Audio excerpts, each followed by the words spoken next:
साल था 2004। तारीख आज की ही थी, यानी कि 16 अक्टूबर। एक चाय का गिलास लिए एक आदमी चाय की टपरी पर बैठा हुआ था, लेकिन अचानक उसके सामने एक और आदमी आकर खड़ा हो जाता है और चाय पी रहे आदमी से पूछता है कि भाई साहब, कोई दिक्कत तो नहीं हो अगर मैं यहाँ बैठ जाऊँ तो? चाय पी रहा आदमी कहता है हाँ हाँ, क्यों नहीं।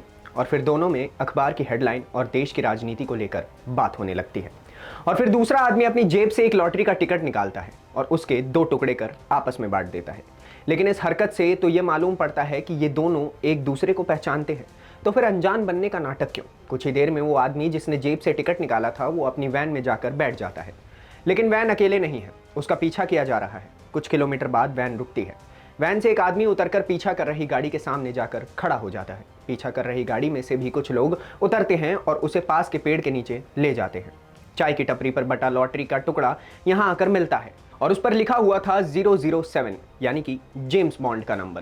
खैर, इसके बाद आपस में सबकी बात होती है, जिसके बाद सब अपने अपने रास्ते निकल जाते हैं। इसके 2 दिन बाद यानी 18 तारीख को लॉटरी का टुकड़ा अपने बाकी बचे टुकड़ों से मिलता है। जहां ये मिलते हैं वो जगह है तमिलनाडु और कर्नाटक के बीच का बॉर्डर, और टुकड़े मिलते ही दोनों में आंखों आंखों से डील हो जाती है। वैसे अगर देखा जाए तो ये लॉटरी का टुकड़ा महज एक टुकड़ा ना होकर जुर्म की दुनिया के एक बादशाह के ताले की चाबी है। वो बादशाह एक ऐसा आदमी है जिसने 2 दशक तक 3 राज्यों की सरकारों की नाक में दम कर रखा है। इस आदमी के ऊपर 184 लोगों की हत्या का दोष था, जिनमें आधे पुलिस वाले थे और आधे फॉरेस्ट ऑफिसर। इन हत्याओं के पीछे था हाथी का दांत और चंदन की लकड़ी की तस्करी करने वाला कूसे मुनस्वामी वीरप्पन गौंदर। वीरप्पन कितना खतरनाक था, इसका अंदाजा आप ऐसे लगा सकते हैं कि इसके ऊपर आज तक का सबसे बड़ा इनाम रखा गया है। खैर, लॉटरी का मिलना इसलिए भी जरूरी था क्योंकि वीरप्पन के प्लान में कोई पुलिस वाला न घुसपैठ कर ले, लेकिन हकीकत में घुसपैठ तो हो चुकी थी। 007 का टिकट दिखाने वाला आदमी ही मेन स्पेशल टास्क का ऑफिसर था।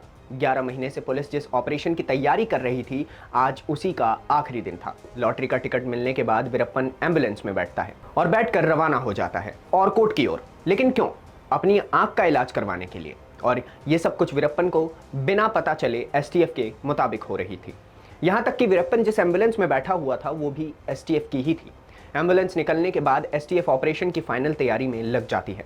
4 इमली के पेड़ों के पीछे एसटीएफ की टीम खड़ी हुई है और ऑपरेशन को लीड कर रहे हैं चेन्नई के पूर्व पुलिस कमिश्नर के विजय कुमार। एसटीएफ जहां खड़ी थी वहां से ठीक 200 मीटर पहले एम्बुलेंस से एक हाथ निकलता है और थम्स अप का इशारा करता है। थम्स अप का मतलब है कि अंदर 4 लोग बैठे हुए हैं, जिनमें से एक वीरप्पन भी है।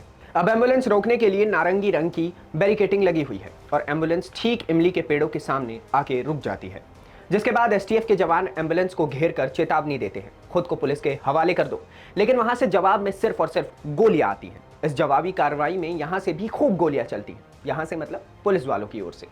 जिसके बाद सब कुछ शांत हो जाता है। विजय कुमार एम्बुलेंस का दरवाजा खोलते हैं तो अंदर वीरप्पन एक अलग ही रूप में मिलता है, वो भी मुर्दा।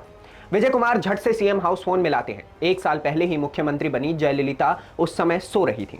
उनकी सेक्रेटरी जवाब देती हैं कि मैडम सोने जा चुकी हैं। कुमार इधर से कहते हैं कि मुझे लगता है कि जो खबर मैं उन्हें सुनाने वाला हूँ उसे सुनकर वो बहुत खुश होंगी। कुछ ही देर में जयललिता फोन पर आ जाती हैं और विजय कुमार कहते हैं मैम, वी गॉट हिम, और एक नामी बदमाश लाश में बदल जाता है। आज के लिए बस इतना ही। और आप क्या सोचते हैं आज के इतिहास के बारे में, हमें ज़रूर बताइए। और वीरप्पन के बारे में क्या सोचते हैं हमें कमेंट सेक्शन में बताइए। आपके लिए वीडियो रिकॉर्ड कर रहे हैं गजनवी पाशा, मैं नितिश ठाकुर। धन्यवाद, नमस्कार।